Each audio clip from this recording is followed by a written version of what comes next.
Welcome to Follow Your Curiosity, where we explore the inner workings of the creative process. I'm your host, Nancy Norbeck. As you probably know, I am, among other things, a writer.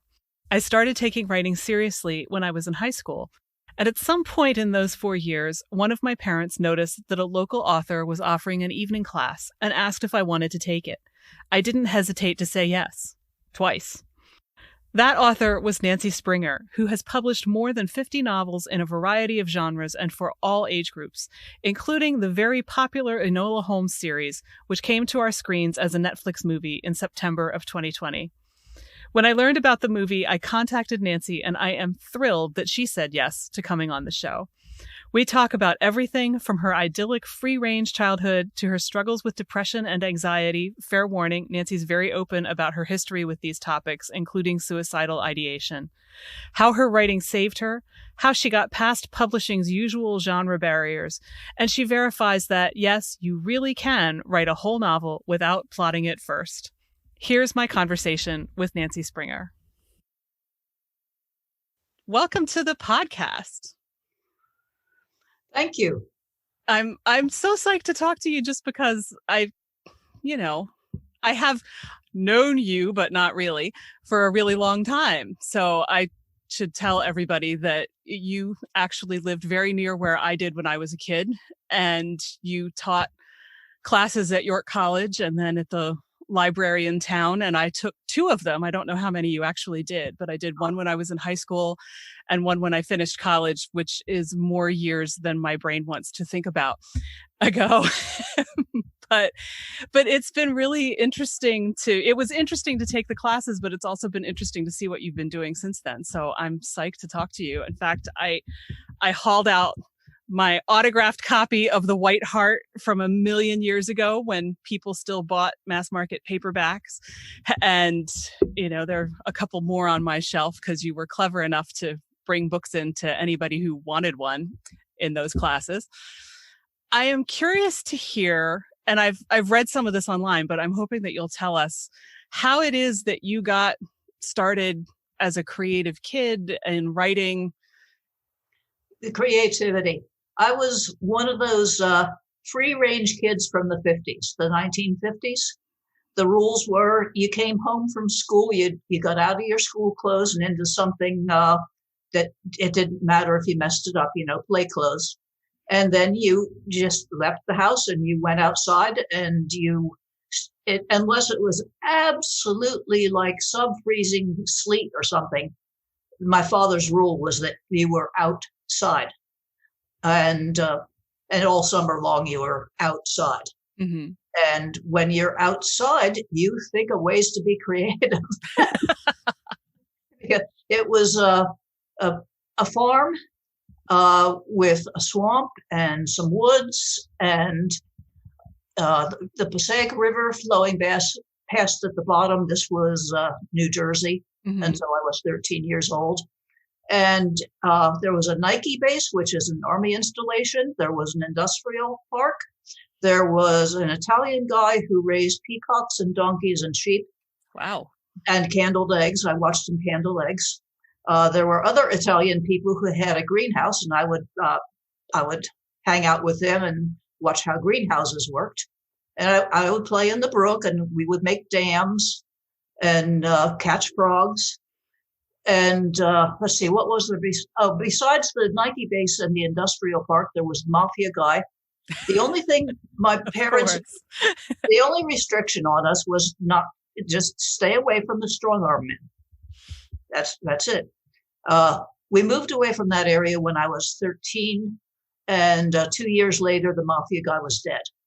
Oh, wow. His backyard, I never saw his backyard, but my brothers did because there was a forest fire and they helped to fight it. And they saw his backyard, and it was full of statuary and very formal gardens. And it was the burial ground for the East Coast. Wow. But, yeah. So I think I'm not sure exactly what I'm trying to get at here, but I had kind of a free-flowing childhood. Mm-hmm. There were lots of interesting things going on around me. And I wasn't so much playing with other children There did not happen to be any kids my age in the neighborhood, but I was very free to hang around with all the adults, except, of course, the mafia guy. Mm-hmm. And I saw him once. I was playing in the front yard of the kids who lived next door to him with them, and his limousine came in, and I looked straight at him through the glass of the limousine, and he looked straight back at me, and nobody was home. I still remember Wow. the total chill. I was maybe about 10 years old, and I was like, that's evil. Wow. I saw it and I recognized it. Ooh. Uh, so yeah, if we're talking about creativity, I think it comes from not just doing creative things, but just sort of from being exposed to a variety of lots of interesting stuff. Mm-hmm. And my mother was a big influence. She was naturally very happy by nature. She was a woman who perpetually smiled, but she was interested in everything, and that rubbed off on me. I would find a wildflower and bring it home, and we would look it up, and then we would figure out why it was named what it was and what the etymology of, I knew all sorts of things because my mother was intelligent, and she had a scholarly turn of mind when it came to nature, looking up birds, naming birds, having a bird feeder, identifying wildflowers, not being afraid of snakes, not being afraid of, if she saw a garter snake in the backyard, she'd catch it and show it to me. Wow. I remember hearing of kids who, would find things like that, but I was always way more scared of them than it was not that sort of thing. If I had picked one up and brought it into the house, I don't think my mom would have taken it well. Oh, my mom would have said cool. Well, no, she wouldn't have said cool, but whatever the equivalent was at that. Yeah. Though I do remember one time I found a rabbit that didn't run away from me, and I brought that home, and she was not thrilled. She said, "Put that back. It probably has rabies. Wash your hands." So very practical too. At times. I'll tell you one more thing. Mm-hmm. My mother was an artist. She did pet portraits for a living. And she actually, though I didn't realize it at the time, she made more money than my dad did. Wow. She did oil paintings of people's pets. And then for fun, she did watercolors for herself of scenery and flowers. And she would not allow me any coloring books. She said, things do not have lines around them. So coloring books to her were a false representation of reality.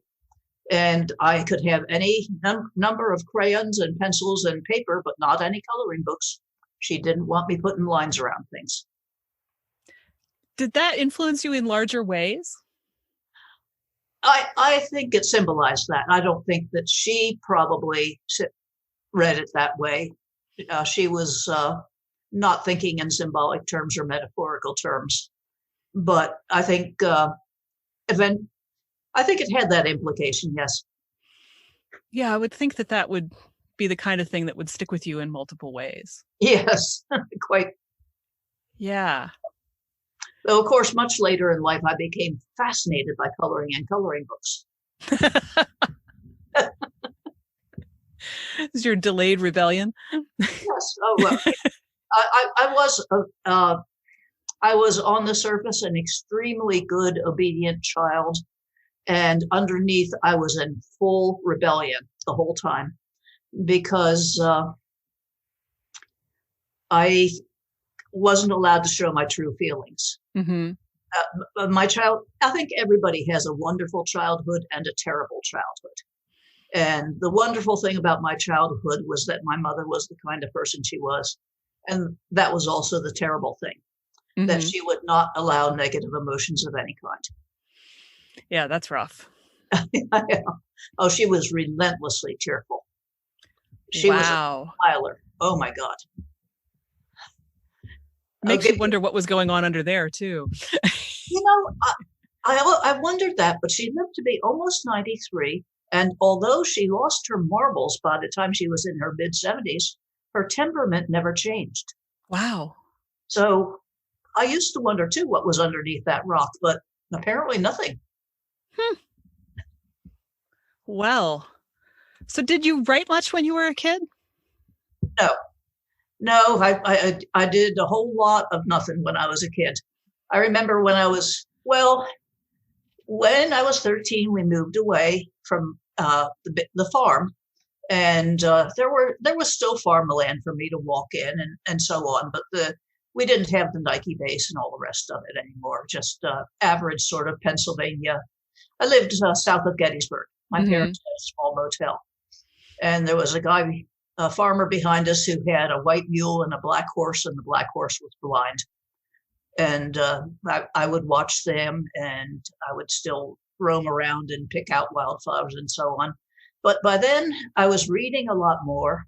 Oh, I always read a lot, but for some reason, in high school, when I got to about high school age, I started keeping notebooks, and I started doing book reviews even in the summertime when I didn't have to. And I started keeping vocabulary lists. But I tried to write a short story once, I recall, and I was completely disgusted with it, and I didn't try that again until I was out of college. That's when I started writing. I think we all, and anybody who's written anything knows that feeling of the first thing you wrote and going, "Ugh, this is not what I wanted this to be. This is," which is probably part of how I ended up in your class when I was in high school. So you started writing after college, and I know you've kind of said that writing saved you. Oh my gosh, yes. All those repressed emotions. See, I have, simply put, I have a chemical imbalance in my brain. It took me a long time, like close to like the first 50 years of my life, to arrive at the terribly simple conclusion that I was born with a chemical imbalance in my brain that makes me depressed, anxious, and depressed. But my mother would not allow anxiety or depression. She wanted only smiles. So when I got through college and was married, and that wasn't the magic cure for anything, then simultaneously, more or less, I started having a really bad case of clinical depression, and I started writing.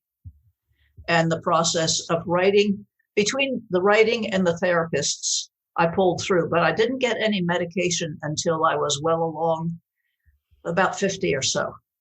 That's when I went on Prozac, and oh my gosh, it's amazing. I'm now a normal human being. Wow. That it's just like a light switch. But for the first 50 years, I just struggled through it. And did you think that it was normal? Like everybody deals with this for that No, time, or? No, I thought I was like one of the weirdest, evilest, most creepy, unsuitable people on the planet. I still have very low self-esteem, and I had virtually no self-esteem either, because even as charming and wonderful as my mother was, she did not praise. That was the era when parents were afraid of spoiling children. Yes. So she did not praise ever for anything. And in fact, I remember my first novel, she found a grammatical error.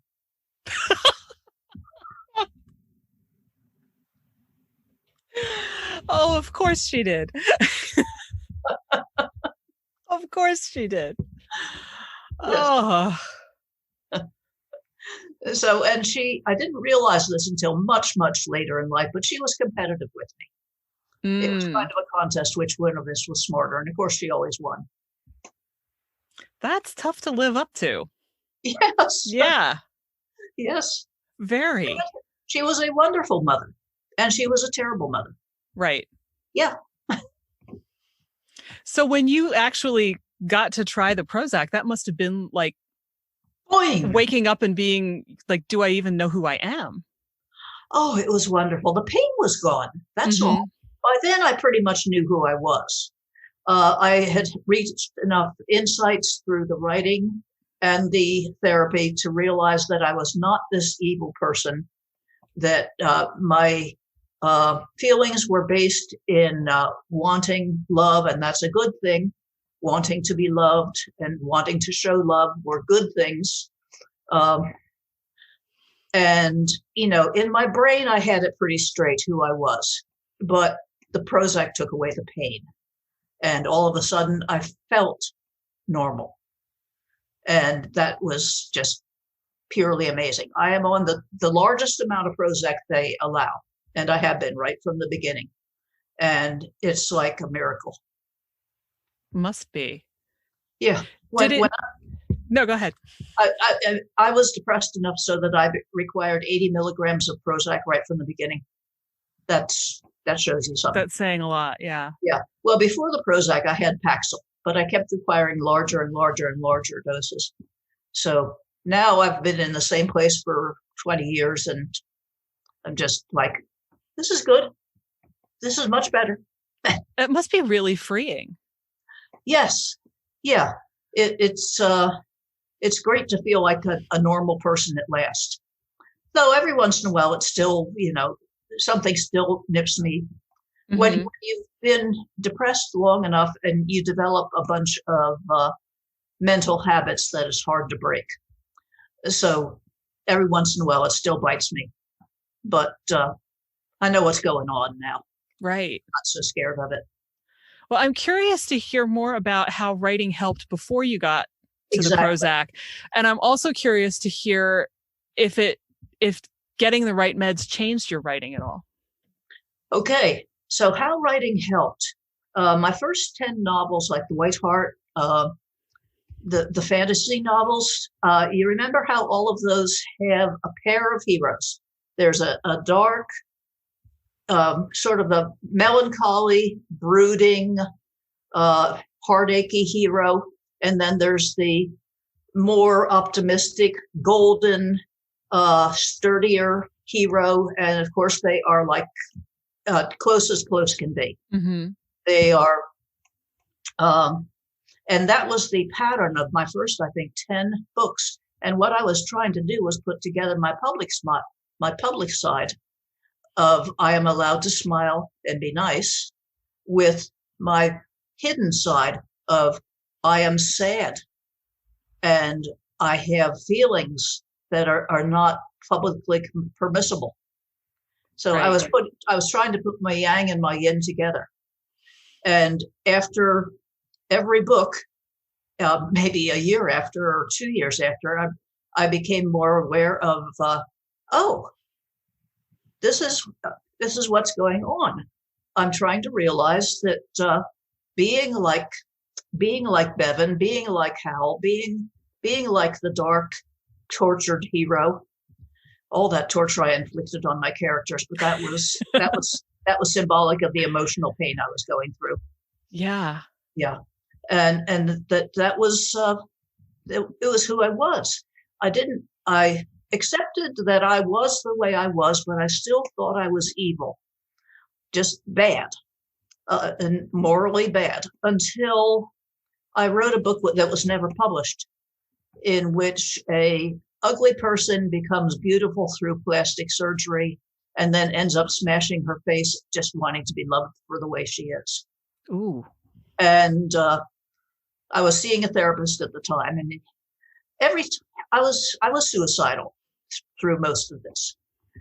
I never had to be institutionalized, and I never acted out on it, but I was having obsessive thoughts of suicide the whole doggone time. Every word that started with S on a newscast or whatever would contort itself into suicide. Ooh. In my brain. It was intense. Yeah. Yeah. So I was seeing a therapist, the second one, and he said, well, if you were to write a suicide note, what would it say? And the first therapist had asked me that too, but I couldn't go there. Could not go there. I could not write a suicide note. So he rephrased it. He said, okay, you're taking out a billboard. What does it say? And that one I knew right away. I said, Nancy Springer wants attention. He said, well, I think attention is maybe too negative of a word. What do you think? And because I was writing the book in which the woman just wanted love, all of a sudden I saw it. Nancy Springer wants love. Nancy Yeah. Springer is not an evil person. She just wants love. Oh my gosh. What I a was, concept. yeah, I was 40 years old at the time. That was, let's see, that was somewhere between 1981 and 1985. So, and I was born in 1948, 48, 58, 68, 78. Yeah, almost 40 years old. That had to have been a revelation and yet not, I would think. I mean, some part of you had to have known it all along. Like you were saying, you were putting it in all these books without necessarily realizing you were doing it. Right. But what eventually happened because of that is I went home. I said to my husband, my first husband, I said, I just want love. And I wanted a hug. And eventually that marriage broke up. Mm-hmm. Because I was no longer the same person that had married. I was no longer Right. a passive, undemanding waif. I grew in leaps and bounds after that. I did things. I got a horse. I did things I liked. I went camping. I went canoeing. I loved life. And the marriage broke up. Yeah, he didn't know what hit, probably. He didn't have a clue what to do with me. Yeah. He just needed somebody who was dependent on him. Oof. And yet, I think that happens more than we think it does. Yes. Yeah. One person grows and the other person can't wrap their head around it, and that's that. Yeah. I mean, I am 180 degrees different than the person I was at, say, age 20. Mm-hmm. I talk about things I never would have talked about then. I'm kind of an advocate for everybody who's ever had depression because I want people to understand that you can work your way through this. You can do things about this, and the treatment is out there. I was born a little bit too early. They weren't really. When I first started with major depression, all they had was pills that kind of numbed it a little bit. But now they have these amazing treatments, and if we can just find the right doctors, mm-hmm. it's amazing what you can really have a good life. And I have been I'm now married to a second husband. I've been with him for 20 years, and he's a hugger.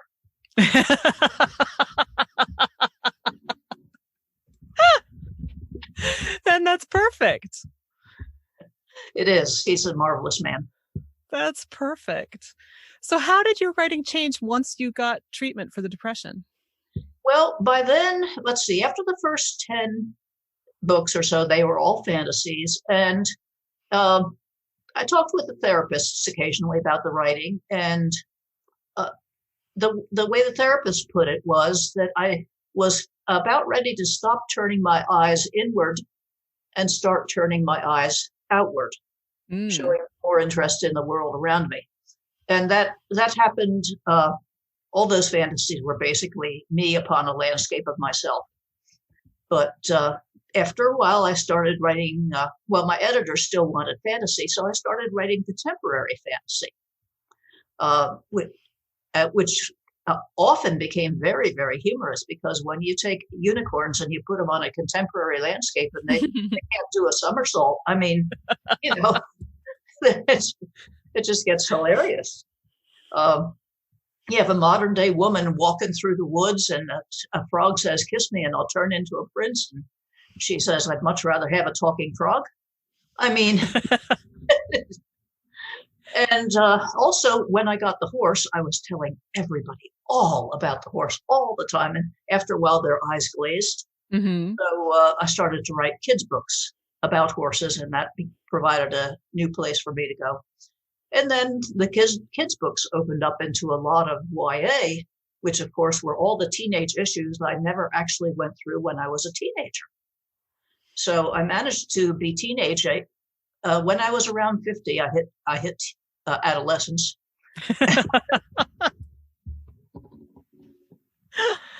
I love this because it really is like that. I think it's Gloria Steinem who said it's never too late to have a happy childhood.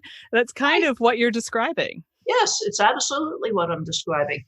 And in terms of creativity, I think today's kids are not having the right kind of childhood for that. Mm-hmm. They're much too programmed and organized and electronic. And I remember when I was in college that everybody just automatically, you're in the dining hall. Everybody was playing. We were blowing the straws and blowing paper around. We were sailing paper airplanes. We were piling salt shakers on top of each other to make towers. There's this thing that if you take a straw and scrunch the wrapper and make it moist, it'll wiggle like a worm. I missed that one. That I need to see. Paper wrapper, scrunch it all up, and put it on the table, and then just drop drops of Pepsi on top of it, and it'll totally writhe. All right, I'll try that with my nephews the next time I see them. So I'm still very playful. I mean, I won't bring my toys out because this is not a visual program, but I still, if I'm, before I had any money to speak of, I would walk along a parking lot and my eyes would be on the ground in case there was anything interesting. And I would pick it up and take it home and play with it. All sorts of found objects would just, I would collect them in a bowl. I have huge boxes. Well, I have shoe boxes that are full of nothing but little junk, like wind up toys that waddle. Mm-hmm. Yeah. It hasn't left me. I think that's great.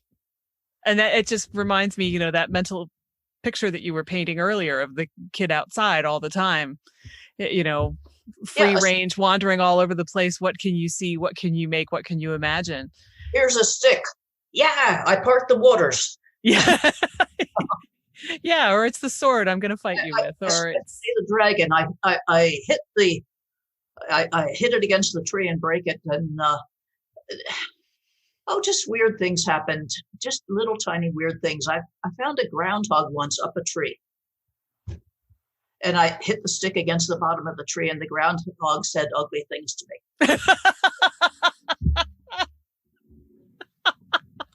I bet it did.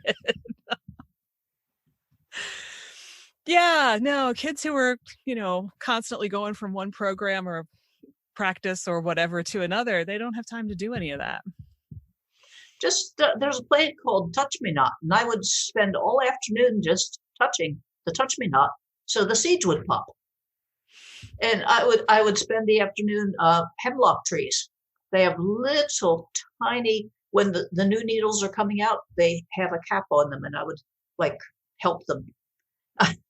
Just undress the hemlock trees. That sounds so naughty. And yet, yeah.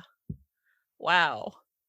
So I was actually going to ask you about the progression between genres, which you've already kind of alluded to, especially because, as you also mentioned, editors and publishers like to keep you in one category if they can. Yes. So how has that worked out for you? Sometimes great and sometimes not so great at all. I have I don't know where I came up with it, but somehow I adopted as my goal as a writer to try to write just about one of everything.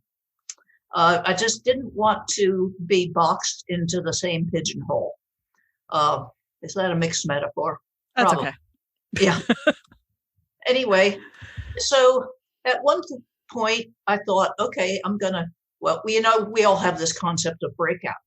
Mm-hmm. And to me, breakout, I've broken out so many times that I've lost count. Right. But often to me, breakout meant changing genres. So I thought I would try psychological thrillers, and I have published 3 of those that went absolutely nowhere. And they were good books. My agent actually missed her bus stop because of it. Always a good sign. Yeah. She was reading the manuscript and she missed her stop. So it was a good book, but it went nowhere. Uh, I don't know quite why. Lack of name recognition, lack of publisher support, whatever. Hmm. So sometimes it's been great to go off in a different direction, and other times it's been not so great. I never in a million, billion, thousand years would have thought that I would write mystery. That to me was ridiculous. I do not plot. I am a character driven writer, and I've always just followed the characters where they lead me. No, so me write mysteries, red herrings, and all that. No, it wasn't going to happen, but somehow it has happened. I still haven't quite figured that one out. I'm sitting here nodding because I too am a pantser who probably, well, I want to say I couldn't plot a book to save my life. It's probably not true. I probably could plot the book to save my life, but then I wouldn't want to write it because I'd already know what happened. So, Yes. what's the point? And it's so funny. I mean, I love that you're saying this because I've seen conversations on Twitter or on LinkedIn or on Quora where people insist that it's impossible to write a book without plotting it out first. And I'm like, really? Because there are so many people who do. And they just, Yeah, you just run with it. yeah.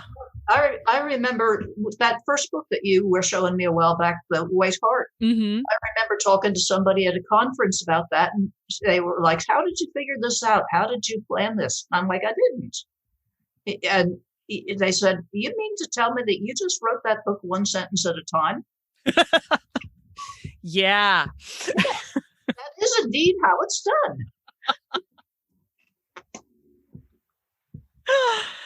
The, Yeah. the only time I ever outlined a book, I didn't write the book. See? Totally spoiled it for me. Right. Yeah, it was Right. done. It was all over. I had no desire to write it. I remember when I was in grad school for my MFA and I was terrified.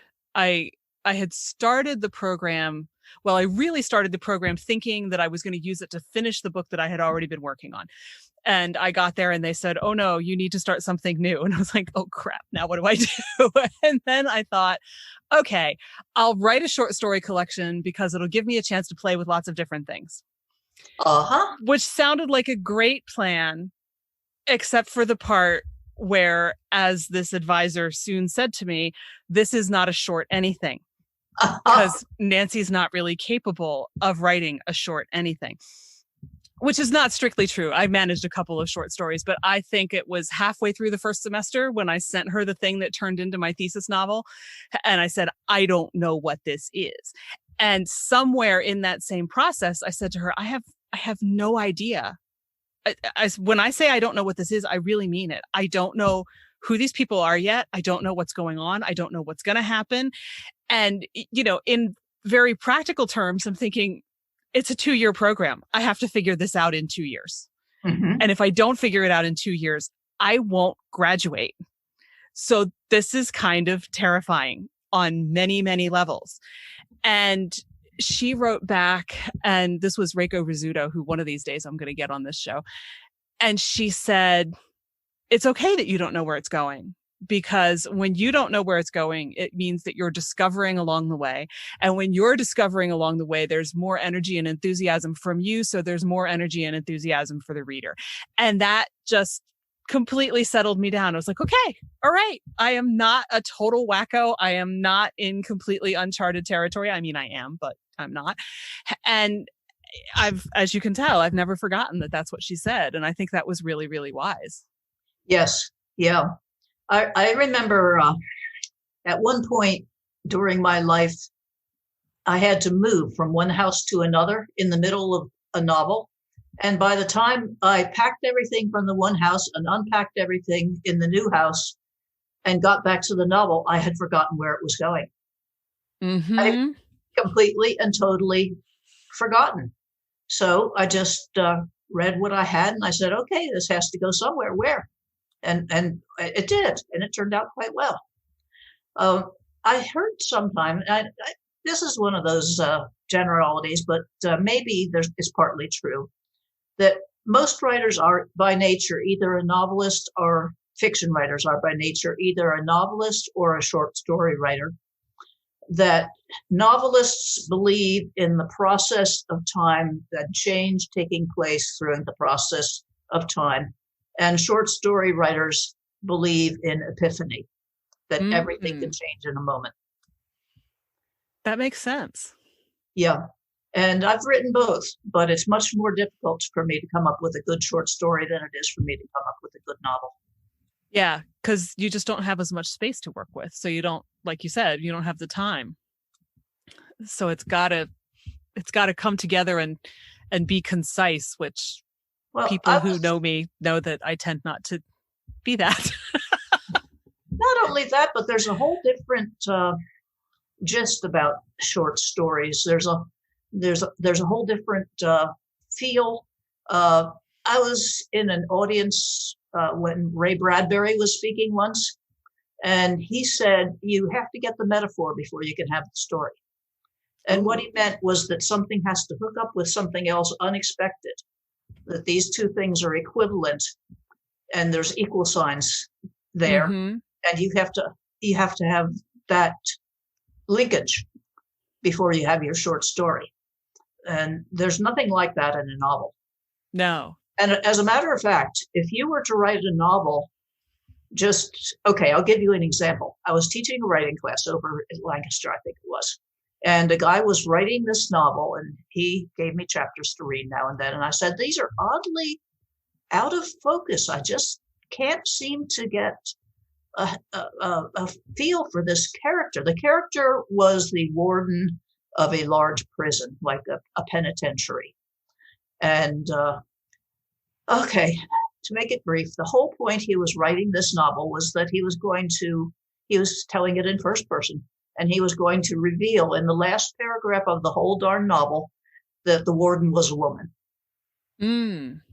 No. You do not write a whole novel just to trick your reader. Right. You can do that in a short story. Readers will put up and indeed enjoy being tricked in a short story, but you do not do that in a novel. And it doesn't work in a novel. Right, because you've got too much, like you say, I mean, how well can you really sustain that kind of trick over that many pages? You can't. You just can't. It was a stupid idea. It was really what I call a head idea as opposed to a heart idea. Oh, can you talk more about that? Well, yeah. My best ideas come from the heart. There's something that I need to say because I have strong feelings about it. The quickest novel I ever wrote was a kid's novel called They're All Named Wildfire. I wrote it in 3 weeks. And it was back at one point when I was outraged by an act of racism in the neighborhood I was living in. And the book is about racism. It's about a white girl and a black girl. And Wildfire is the horse. They're all named Wildfire. But an example of the opposite would be, this would be a good time to tell the audience that I have written probably almost as many failed unpublished novels as I have published novels. Okay. And those mostly come from the head. You usually can't get away with that. So I write something where I'm trying to give butterfly wings instead of bird wings to angels, and that turns them into pixies or something instead of angels. And no, it's just a stupid idea altogether, and it doesn't work for a novel. But I've been known to do that. I love that, because I think people look at somebody who's got books on a shelf with their name on them and think that everything that you turn out is wonderful and perfect and goes straight to press. No. Yeah. No, my literary agent says that if you publish 60% of what you write, you're doing very, very well indeed. That makes sense to me. Yeah. When I first started, I thought that 100% was the percentage I should be after. And for the first few years, that actually worked, because I was so deep into something so strong, But after a while, you do get kind of addicted to writing, and you feel that you have to be writing something even when there isn't maybe something just driving you like a choo-choo train. Mm-hmm. And then you end up writing something bad, so you can until you get back to writing something good again. Yeah. I haven't thought about it in terms of head and heart like that, though I like it. With me, it's more what grabs me and doesn't let me go. Yeah. There's the idle question of, oh, what if this thing happened? But if it doesn't start to take root in my psyche, it's not gonna go anywhere. Right. Yeah. This is why I am a character-driven writer. I see a character and I want to know what kind of trouble they're likely to get into. Whereas a plot-driven writer might see a situation like what will happen if we put anthrax in a hospital, and then write with the cast of thousands, the doctors and the nurses, and what will happen if we get COVID? What would Mm-hmm. if this pandemic comes to happen? What would happen if World War III started? What would happen if aliens invaded? That sort of thing. That's that doesn't interest me. I just want to be inside one person's shoes and see them through a difficult situation. Yeah. Yeah. Though I was laughing earlier when you mentioned torturing your characters, not because torturing anybody is funny, but because that is kind of your job as the author. You have to, to a certain extent, if you don't make their lives difficult, then there's not much to write about. Yeah. And most people will make their lives difficult for themselves if you give them half a chance. That's true. That is definitely true.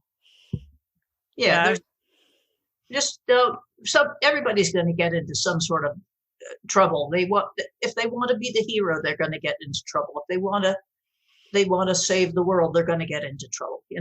If they want to gyp the world, they're going to get into trouble. And you can have very likable bad guys. Mm-hmm. Because we've all got a touch of crook in us too. Sure. Oh, I do. I've got larceny. I've got a deep streak of larceny in me. There's a quote. I love it.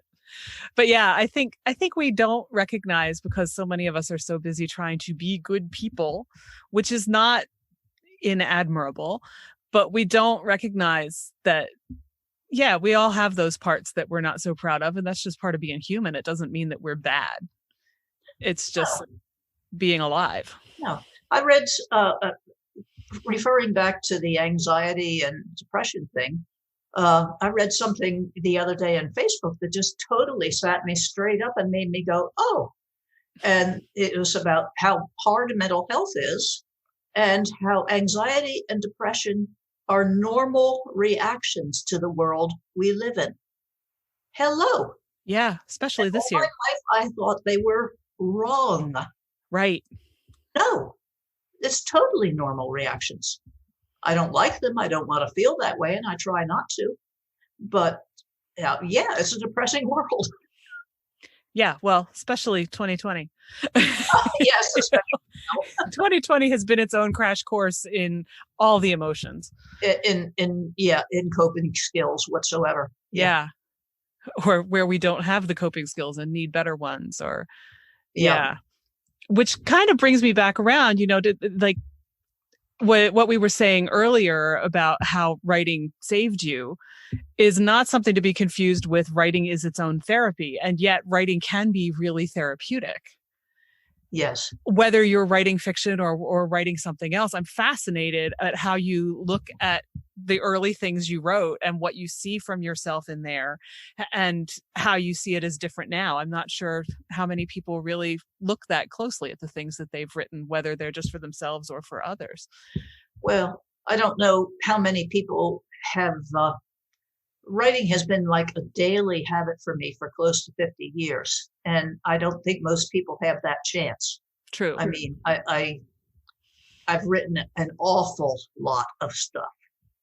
And and I'm still very much involved in a process of introspection just to keep going day to day. As I get older, I'm finding out that getting older is not the most pleasant thing, Hmm. and has its drawbacks. And that's another adjustment process going on. I guess maybe the theme song of my life might be "I don't do adjustment well." A lot of us don't. Yeah. So I require a lot of play and a lot of writing as play, writing as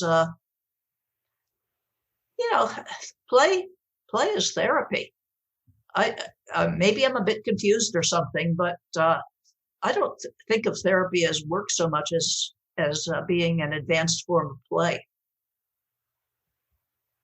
That's really interesting because there is a form of therapy called play therapy, and yet that's Yeah, not what you're talking about. yeah. But Well, they usually use that with children, but I don't see why I couldn't go there. hmm I think a lot of adults could use more play, honestly. Honestly, yeah.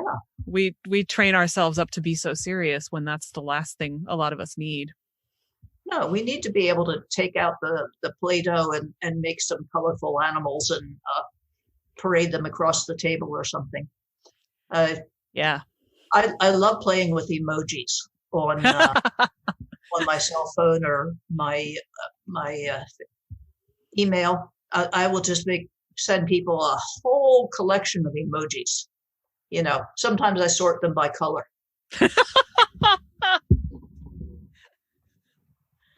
Before Christmas, I did red and green, and I discovered that there's twice as many red emojis as green ones. I started Well, I started at the bottom and worked my way up, and by the time I reached the green faces, I was only halfway through the red emojis. And this I is never would have guessed that. yeah, this is totally a totally impractical, meaningless, silly, nonsensical thing to do. So of course I did it. Of course. Yeah, you gotta.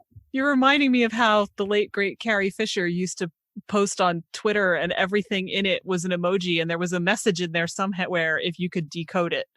And sometimes I could, and a lot of the time I gave up because it's just a little bit too much. But, there certainly are people who know how to do that. Oh, I'm not one of them, but somebody told me today on Twitter that they love everything I tweet, post, whatever. Mm-hmm. And I was astonished because most of the time I just talk about the cats or something. You know, my husband, he opened a can of name brand. I will not name the brand beef stew that he had foolishly bought. I knew from long experience what this beef stew was like, but he bought it, so he paid the price and he opened it and heated it and started to eat it and said bleh after the first bite and took it out in the backyard and gave it to the cats. And they ate everything except the potatoes, but they licked the potatoes clean, clean, clean. And you're laughing. And what's funny, I don't know it, but it is funny.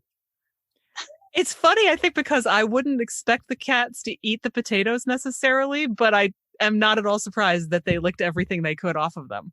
Right. Somehow that just seems very cat-like to me. It's cat. It's essence of cat. Yeah. Mm-hmm.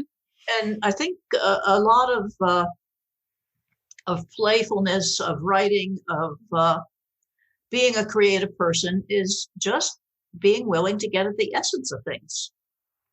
Not being stopped by boundaries, borders, politeness, manners. My husband, my current husband, says I have the manners of a 5-year-old, which is probably about true. I know some 5-year-olds. That's not necessarily all bad. Yeah. Well, he calls it. Sometimes he says to me, "You've got elephant tact," meaning meaning none whatsoever at all. But that's what makes me good at what I do. I will go places that most people don't want to mess with.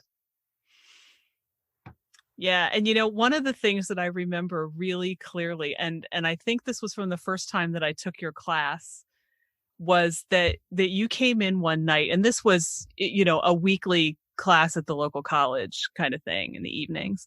You came in one night with this new pair of boots. And you were so excited about this pair of boots that you had to show them off. And you said something like, the great thing about being a writer is that you can buy the weird boots that everybody else looks at like they're very strange, and they're okay with it because being a writer means that you get to be weird. Yes. I have no idea if those boots ring a bell, but I remember you standing there with your foot up on a chair so that we could all see them and saying that. And I was like, yeah, I could deal with that. Weird is okay with me. Weird Yeah. works. Yeah. Oh, it was great. I had, at one point, I had at least 3 different wardrobes. One was for every day, one was for church because my first husband was a pastor, and one was for going to science fiction conferences. And that was weird. Yeah. Oh, man. I had so many great boots. I remember the era of great boots. That's late 80s. Yeah, Yep. that's lost and gone. Well, not only because of the boots themselves, but because my feet no longer want to go there. But I'm wearing great slippers right now, but I won't show them to you. But yeah, I felt like, it was like permission to be weird. Yeah, We could use a little bit more of that in the world too. not last year during the summertime, I was over in England for the very first time, and I was there because they were filming the Enola Holmes movie, Mm-hmm. which is based on one of my books. And Millie Bobby Brown, the young star of Enola Holmes, was there. It was very, very hot. It was 90 degrees in England. Nobody was used to it except me. Right. I was like, this isn't that hot. And they were all just dying. Of course, they were dressed in these costumes, Mm-hmm. Victorian costumes, hat and gloves, and all the rest of it. But in between scenes, Millie Bobby Brown was running around with, a little tank top and pair of shorts and something, and this humongous pair of rainbow colored slippers.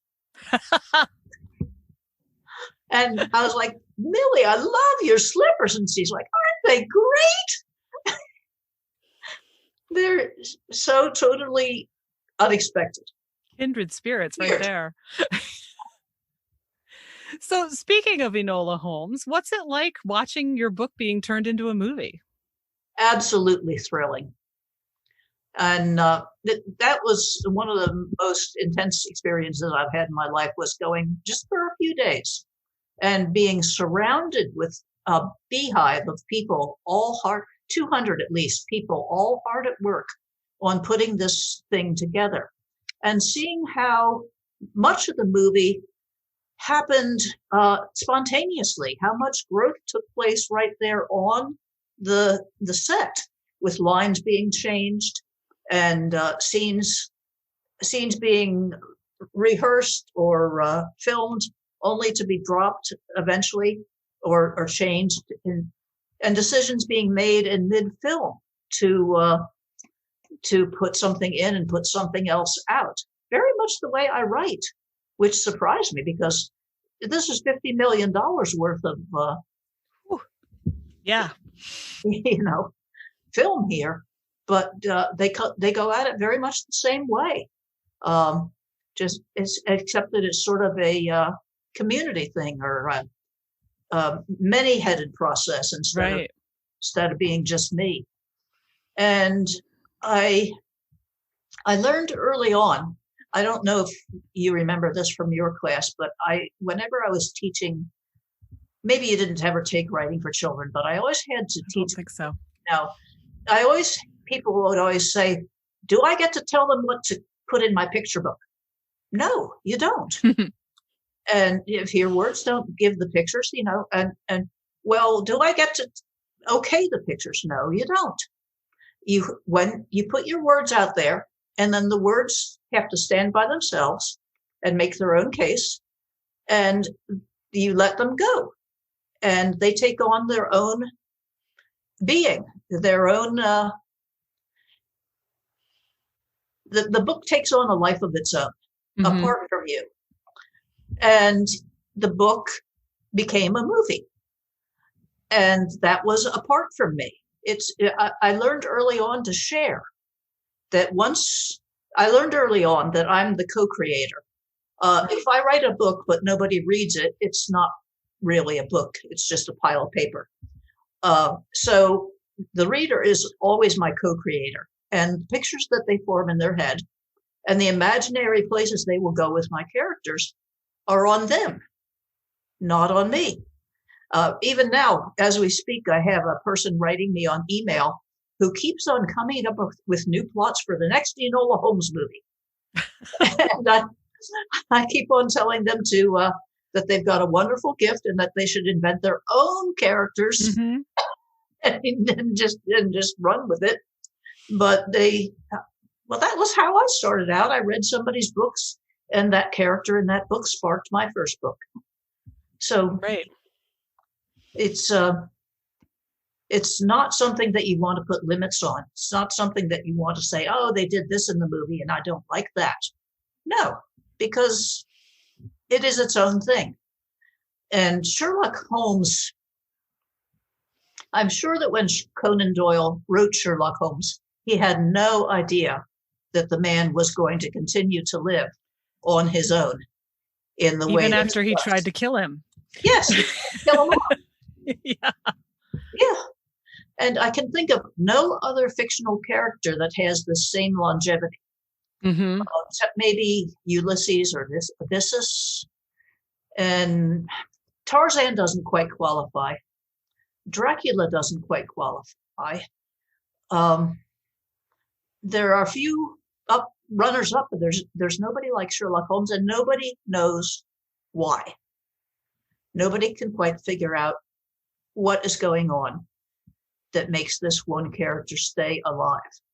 But I'm hoping, perhaps a bit grandiosely, but I'm hoping that Enola Holmes might stay alive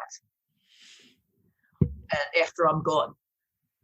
I hope so, because I love that she's, when I watched the movie, I was thinking, boy, I would have eaten this up when I was 15, 16 years old. You know, back around the time that I met you the first time, I would have absolutely loved her.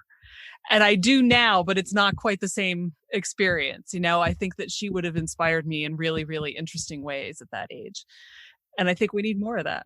It's a wonderful movie, and so much of it was not me at all, and I don't care. It's a wonderful movie.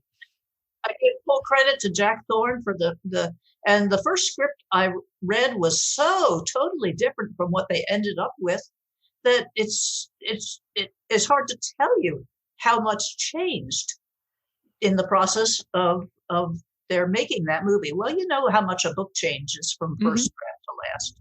So maybe even take that and exponentialize it. It's a crazy process. Sure. I did wonder, though, when you were talking earlier about your mother, how much she influenced Enola's mother. Very much so. Yeah. Yeah, but Enola's mother in the film is very different than Enola's mother in the books. Okay. Yeah.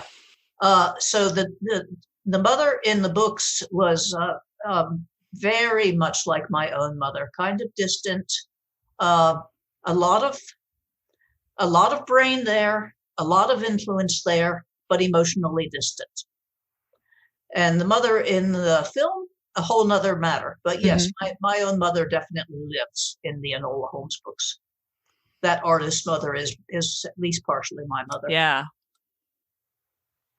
And I'm thinking now, there was a big controversy a couple years ago among YA authors, at least, where there was a piece in the Wall Street Journal, I think. I can't remember who wrote it, but it was basically saying that young adult literature is too dark and this is terrible. And why are we giving all of these horrible, dark things to kids? And one of the complaints was that something terrible always happens to at least one of the parents. And Sherman Alexie came back and wrote this fabulous rebuttal about why we need books like this and that kids need to see that they can get through dark things and things like that. But I only just connected that now with the fact that, you know, the action really starts with Enola when her mother disappears. And in this particular case, she's not dead. She's not gone forever. She's gone off to do something else without explanation, which is not terribly helpful, but that's why we have a movie or a book. But I'm just wondering what you think about that. The whole idea that the parents have to get out of the way and, you know, does that make young adult literature a terrible influence on our children? I have a feeling you're not going to say, yes, I think it's dreadful. Well, the second Enola Holmes book, I'll tell you how Enola Holmes started. My editor called me on the phone and said, I want you to write something set in deepest, darkest London at the time of Jack the Ripper. Oh, that was what the editor wanted, was dark. What he actually got is another kettle of fish. But there's several things going through my mind. One was the similar controversy about fairy tales, and the rebuttal being that children know there are dragons. Children know all along, right from the beginning, that there are dragons and trolls and ferocious monsters. What the fairy tales teach them is that they can slay the dragons, or that they can conquer the dragons. Another thing is that all throughout children's literature, from the time when I was a kid reading children's literature, you always had to get the parents out of the way so the kids could do anything. All the good action took place at grandma's farm or grandpa's farm over the summer, you know. Especially back in that kind of supervisory era, when parents really tried to know what their kids were up to. You really had to think of a way to do in the parents, send them on a long trip, or send them to jail or something, so that the kids could act on their own. Because there's no fun in children's literature unless the children have power. What children want when they're reading a book is for the child in the book to have the power that they don't. They want the child in the book to be able to do things and act older than they are. Enola is a full-grown Victorian woman at the age of 14. That sort of thing. Mm-hmm. I've never thought about that way, but that absolutely makes sense to me. Yeah, what children want, children's lives are totally without power. They're told to go to school, come home from school, do their homework, eat this, don't eat that, go to bed, wake up, get dressed. You know, it's an impossible life. If you were an adult and somebody started treating you as a child again, you would take your hands and beat them up the first day, if not worse. You know, you would totally rebel. Right. And so you have to liberate children just as a part of writing literature. But I think the same thing goes for a lot of literature for all of us. I think most YA literature is good for most of us. Yeah. And there's so much really good YA out there right now. Yeah, I'm trying to think who it was. It might have been Madeleine L'Engle who said that if you really want to write about universal themes, about God, the universe, the way life is, good, evil, death, and so on, write for kids, because once people get to be adults, mostly they just want to read about sex. I think you're right. I've heard a different version of that quote where she says, you know, if it's too difficult and to get into whatever it is that you're writing, and I'm totally not even attempting to use her words here, but you know, that if it's too big and too difficult, then write it for children. Yeah, exactly. Yeah. And I think there's a lot of truth in that. And God, I still love her books. I was complaining on Twitter the other day about how difficult it is to write fight scenes, because, you know, if you visualize fight scenes and you write them thud per, you know, I boinked him and then he boinked me, and somebody came back at me and she said, it's the same problem with writing sex scenes. Which body part is where? Keeping track.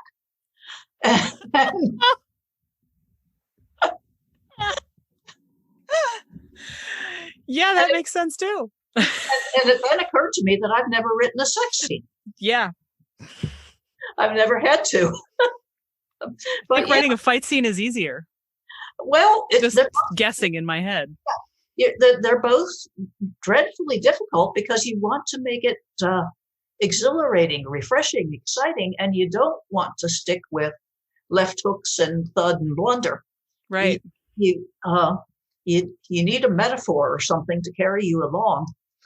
And Lord Almighty, I remember that book that was published once years back about sentences for romance novelists to use and emulate. And I don't want to go there. I have no idea what this book is, but it sounds either dreadful or hilarious, possibly, probably both. Both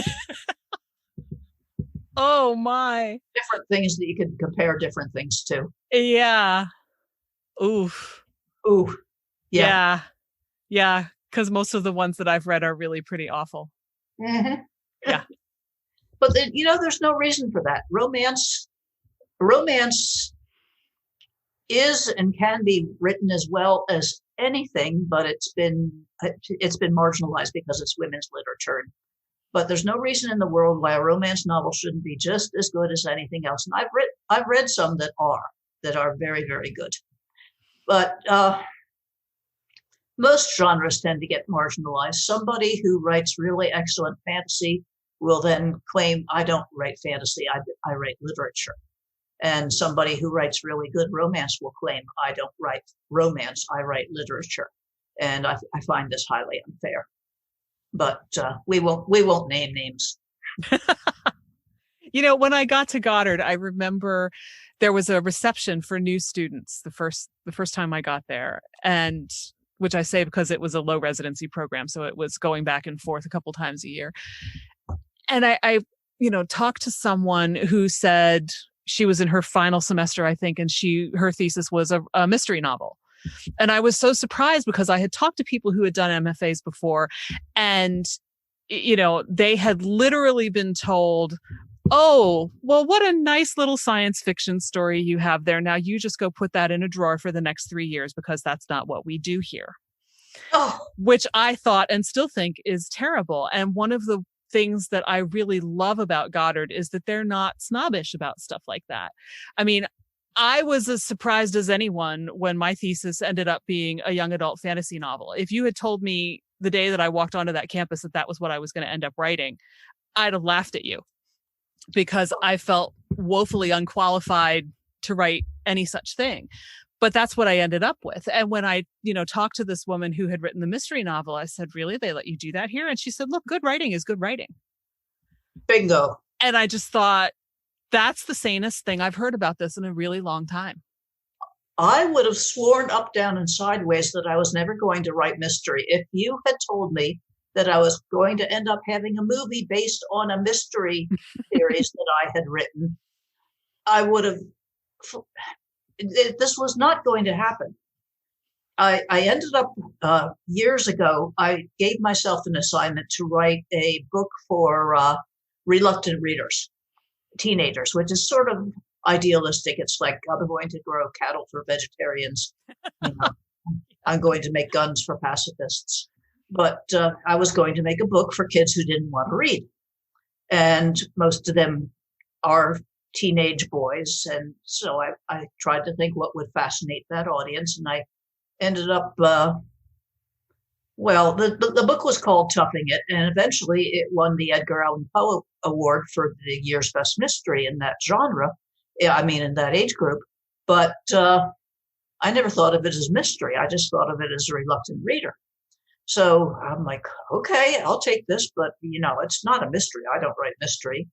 They say I do, but I don't. And then I won the next year for a children's book, which again was not a mystery. It was just me, writing a book. And at that point, my agent told me to get over myself and realize that I wrote mystery. So I did, and I started submitting mystery short stories and getting them published in Ellery Queen's and Alfred Hitchcock's. Just a few now and then. But so here comes this agent, like I told you before, saying, write something set in deepest, darkest London at the time of Jack the Ripper. And I don't write historical. I had never written historical. And I only marginally, I didn't know it was going to be a mystery.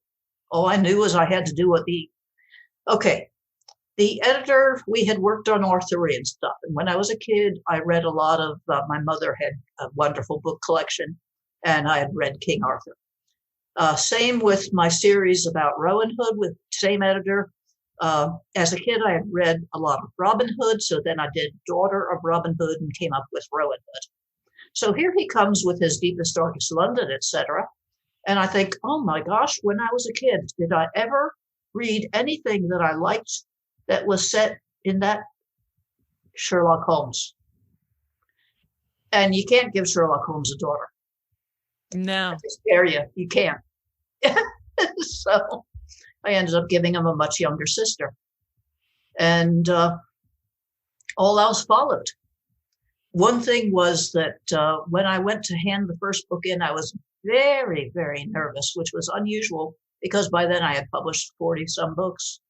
But I was very nervous. And I later realized that that was because the mother was my mother and Enola Holmes was basically me. And the abandonment issue had been there right from the get-go because I felt abandoned many times during my childhood. Yeah. Well, it clearly worked out. It certainly. But that actually brings to mind something that's been floating in the back of my mind a couple times while we've been talking, which is that I remember when I was back in high school and I had to write a paper, and I'm not sure I really remember who it was about anymore, but it was for my English class. It was about an author. We all had to write a research paper about an author. And I read this interview where this particular author made some comment about how, I was so surprised when this happened in the book because I wanted this character to turn right and instead the character turned left. Oh, yeah. And I sat there in my teenage brilliance and I said, are you kidding me? You're the author. You're God. You could make your character do anything. I don't believe you. Nope, you can't. And I didn't believe that until it happened to me. Yeah.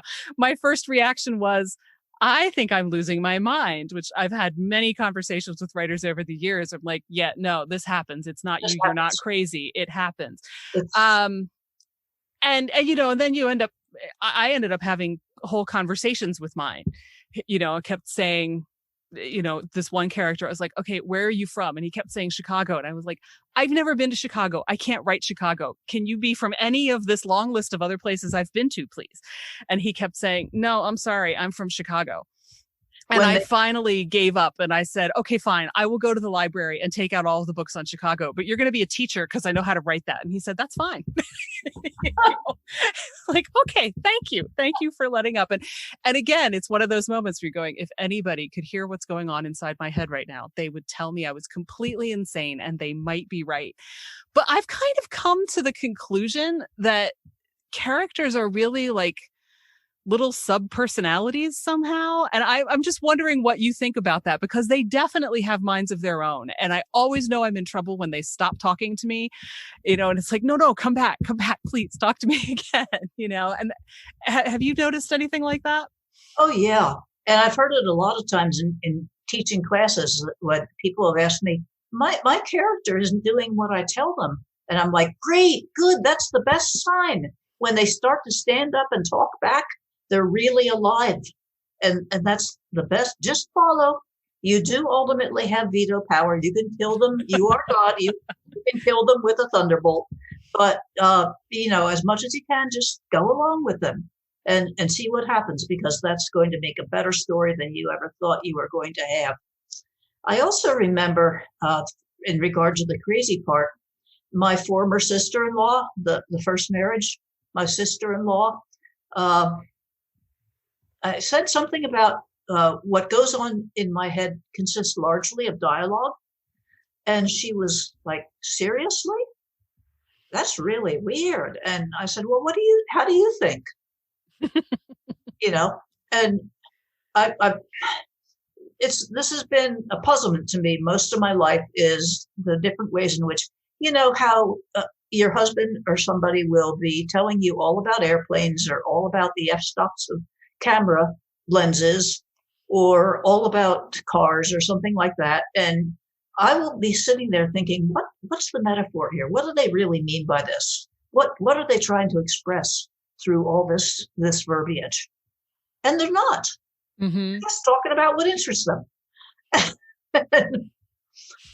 And I cannot figure out at all why they're talking this way and what it means to them, or what sort of dynamic is going on between me and them while they spout facts at me.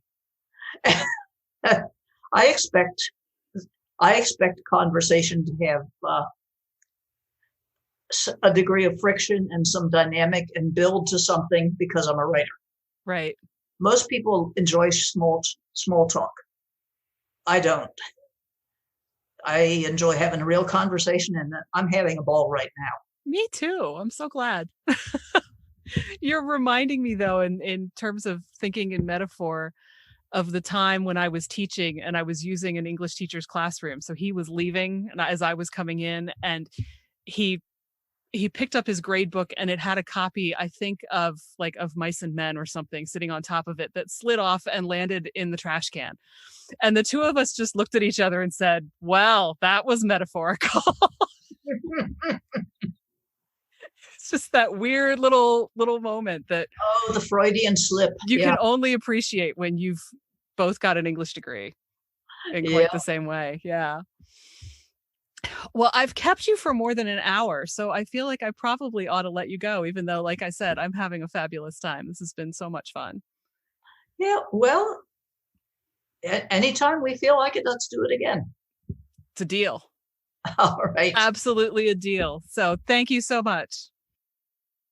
That's our show for this week. So much thanks to Nancy Springer and to you for listening. I have links in the show notes to all of the usual sites, as well as the articles I mentioned about YA literature. And I hope you'll share this episode with a friend. Thanks so much. You can find show notes, the 6 creative beliefs that are screwing you up, and more at fycuriosity.com. I'd also love for you to join the conversation on Instagram. You'll find me at fycuriosity. Follow Your Curiosity is produced by me, Nancy Norbeck, with music by Joseph McDade. If you like Follow Your Curiosity, please subscribe, rate, and review on Apple Podcasts or wherever you get your podcasts. And don't forget to tell your friends. It really helps me reach new listeners. See you next time.